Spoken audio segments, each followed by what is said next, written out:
बोल मारी मां, बोल मारी मां। जय मां अंबे।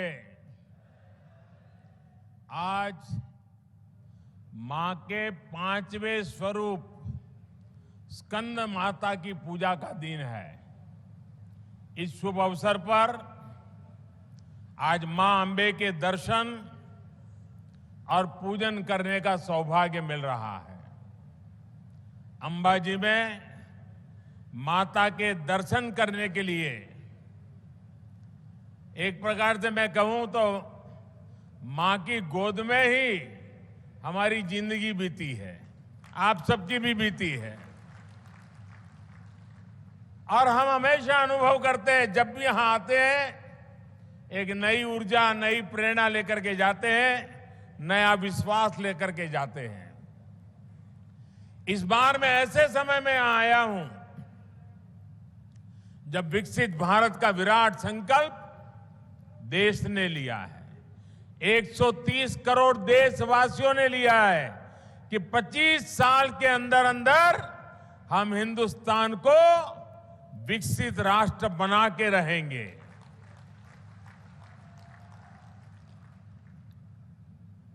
मां अंबा के आशीर्वाद से हमें हमारे सभी संकल्पों की सिद्धि के लिए शक्ति मिलेगी, ताकत मिलेगी।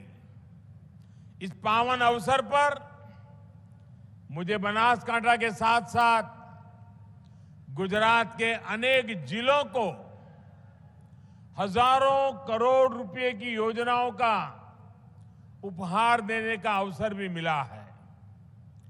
आज जिन 45,000 से अधिक घरों का लोकार्पण और करीब लोकार्पण और शिलान्यास मिला दें तो 61,000, उन सभी लाभार्थियों को भी मेरी तरफ से बहुत बहुत बधाई देता हूं। उन बहनों को विशेष शुभकामनाएं जिन्हें आज अपना घर मिला है। इस बार आप सभी की दिवाली नए घर में मनेगी, अपने खुद के घर में मनेगी।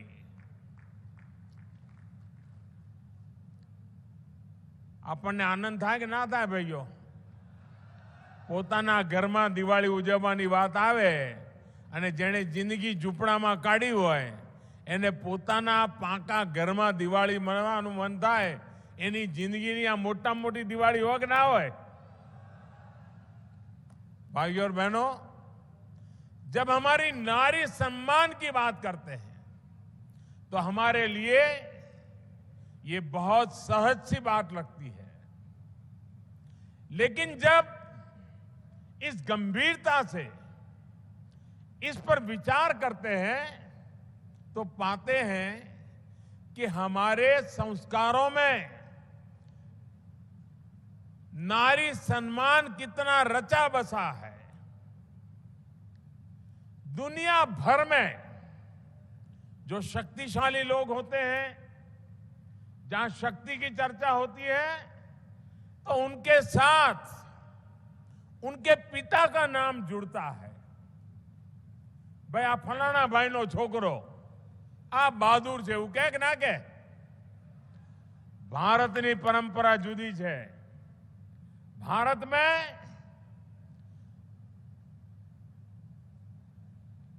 हमारे यहां वीर पुरुषों के साथ मां का नाम जोड़ा गया है। मैं उदाहरण देता हूं, आप भी सोचिए। अब देखिए, अर्जुन महान वीर पुरुष थे, लेकिन कभी हमने ये नहीं सुनते हैं कि पांडु पुत्र अर्जुन, ऐसा नहीं बोलते लोग। लोग क्या कहते हैं? हम जब भी सुनते हैं तो उनका नाम पार्थ सुना। ये पार्थ क्या है? जो पृथा यानी कुंती के पुत्र है। अर्जुन की जब वर्णन आता है तो कौंते के पुत्र कुंती पुत्र के नाम से भी जाना जा गया है। इसी प्रकार से भगवान कृष्ण सर्वशक्तिमान, उनका भी जब परिचय होता है तो देवकी नंदन कहते हैं, देवकी का पुत्र कृष्ण इस प्रकार से कहते हैं।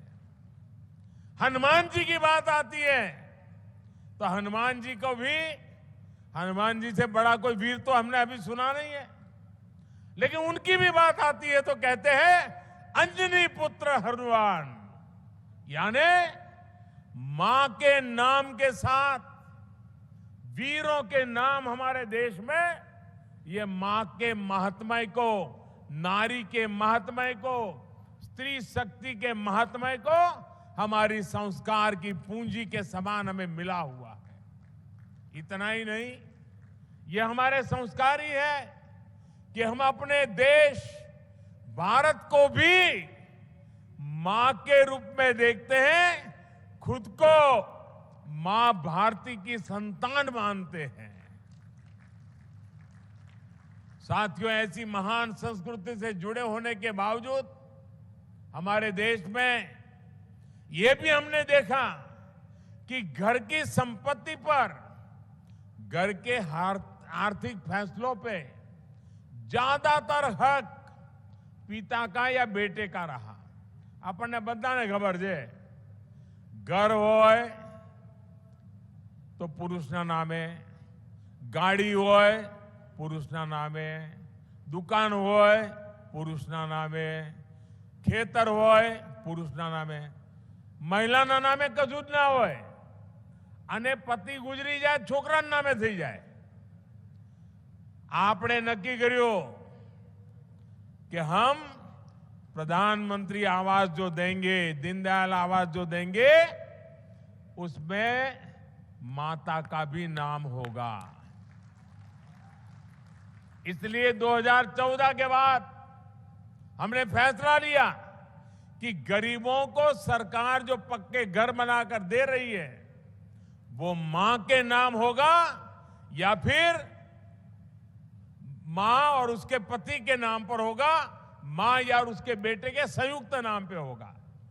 अभी तक देश में गरीबों को 3 करोड़ से अधिक घर बनाकर हमने गरीबों को दिए हैं।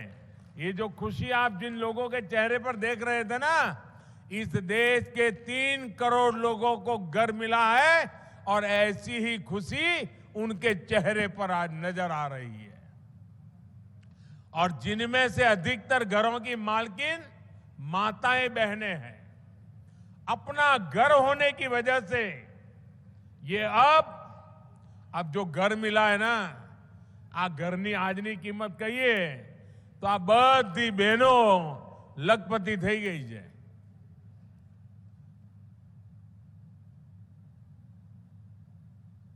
બરાબર સંભળાય છે ને છેલ્લે સુધી?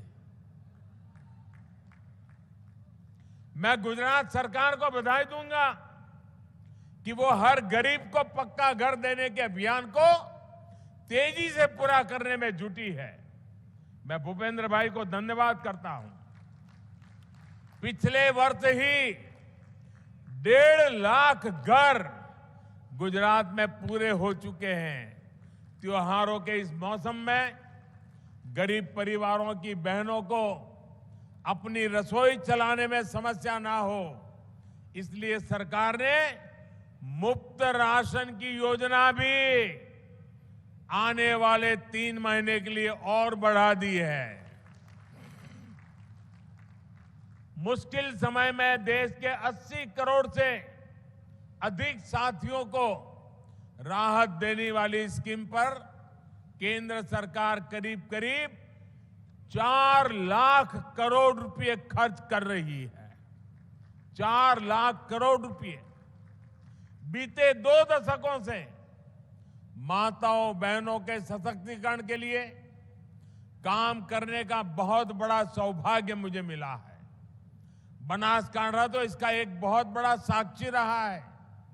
मुझे बहुत कष्ट होता था कि जहां माता अंबाजी और माता नड़ेश्वरी विराजमान है, वहां बेटियों की पढ़ाई को लेकर भी हम पीछे क्यों हैं। इसलिए मैंने जब मां नर्मदा से बनासकांठा के खेत खलिहान को लहलहाने का प्रण लिया था, तब आपसे मैंने मां सरस्वती को भी घर में स्थान देने का आग्रह किया था। मुझे याद है कि मैं बहनों से बार बार कहता था कि बेटियां नहीं पढ़ेगी तो मां सरस्वती घर में नहीं आएगी, और जहां सरस्वती न हो वहां लक्ष्मी जी कभी पांव तक नहीं रखती।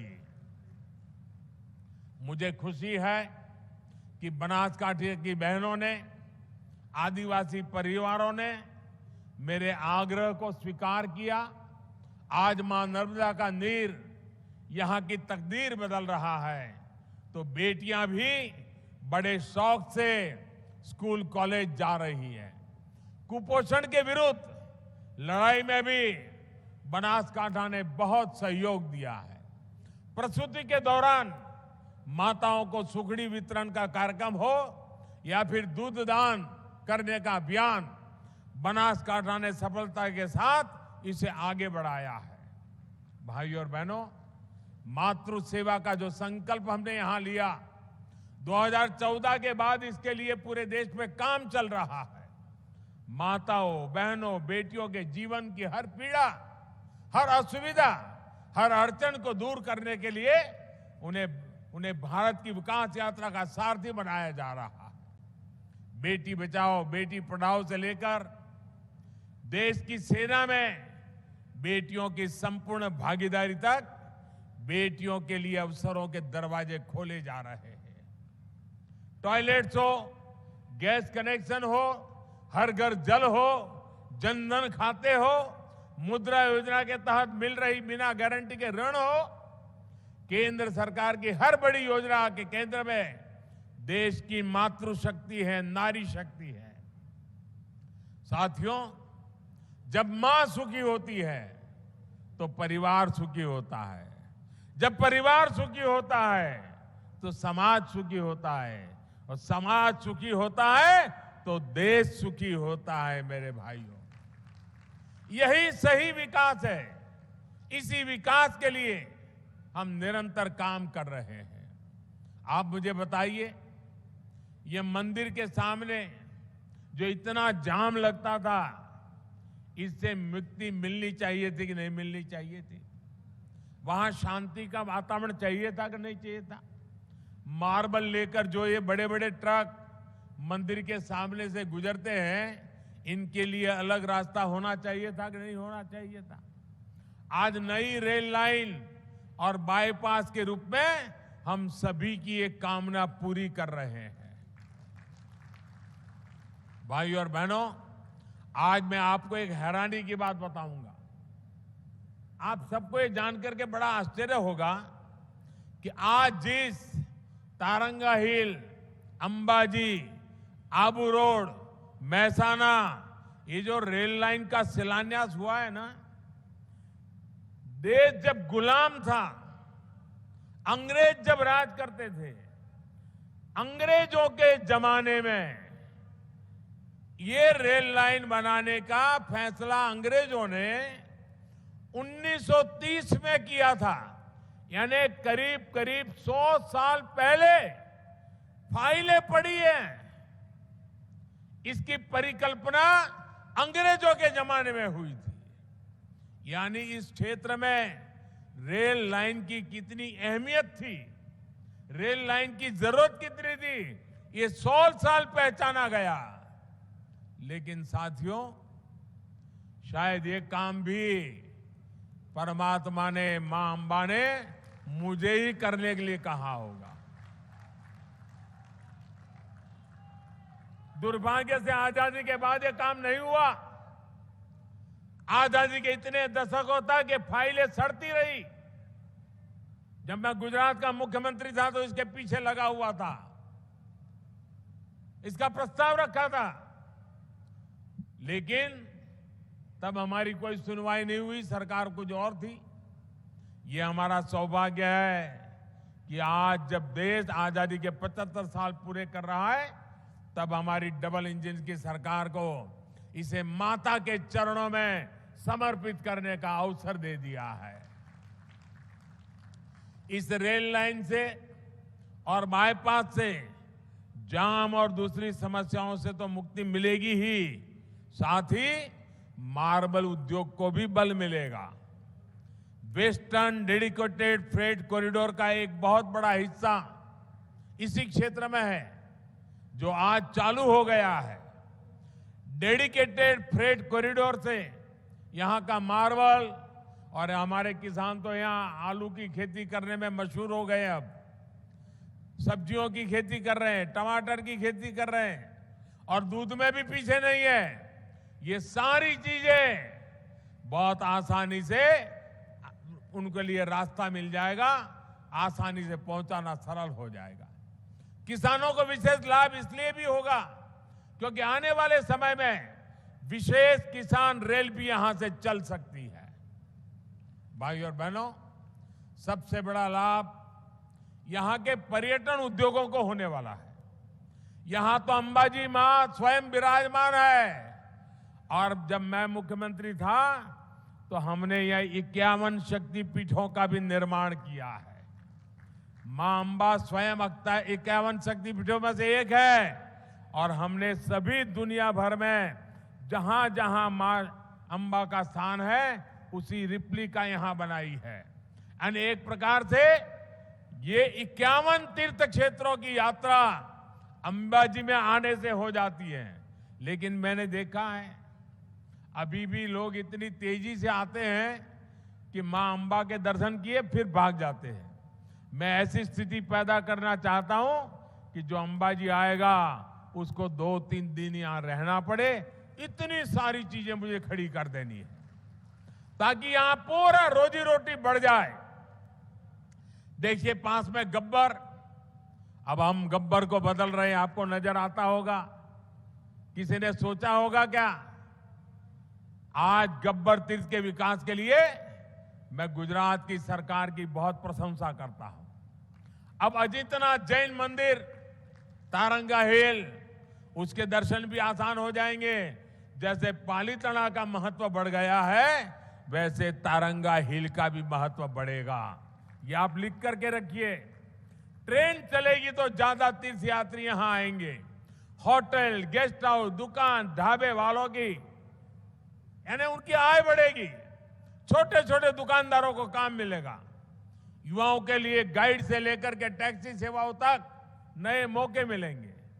और धरोई डैम से लेकर के अंबाजी तक पूरा बेल्ट मुझे विकसित करना है। जैसे आज स्टैच्यू ऑफ यूनिटी पर जाकर के देखते हैं, वैसा ही मैं यहां करना चाहता हूं।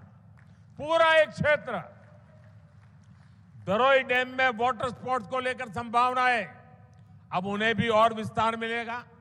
भाई और बहनों, एक तरफ आस्था और उद्योगों का ये गलियारा है, और दूसरी तरफ हमारा बॉर्डर है जहां हमारे वीर जवान राष्ट्र रक्षा में तैनात रहते हैं।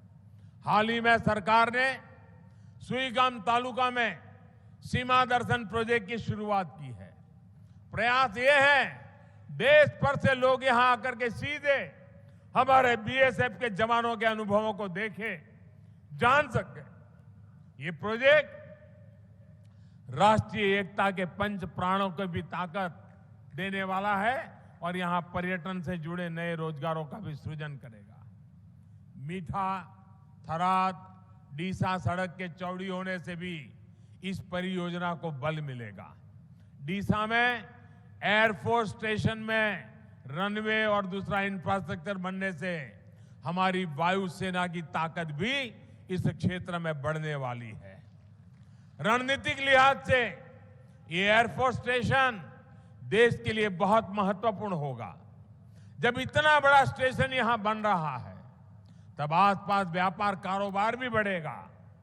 यहां दूध, फल, सब्जी से लेकर अनेक प्रकार की जरूरतें पैदा होगी, जिससे यहां के किसानों, पशुपालकों सभी को लाभ तय है।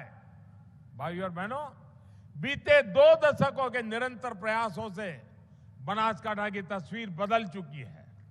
नर्मदा के नीर, सुजलाम सुफलाम और ड्रिप इरिगेशन ने स्थिति को बदलने में बड़ी भूमिका निभाई है।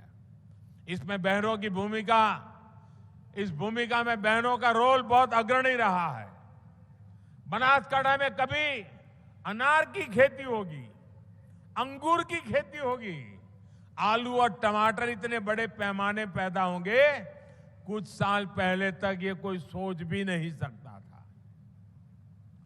आज जो परियोजनाएं शुरू हुई है वो किसानों, युवाओं, महिलाओं सभी का जीवन बदलने का काम करेगी। एक बार फिर मां के चरणों में वंदन करते हुए आप सभी को विकास परियोजनाओं की बहुत बहुत बधाई। आपका भरपूर आशीर्वाद हमें ऐसे ही मिलता रहेगा, इसी कामना के साथ बहुत बहुत धन्यवाद।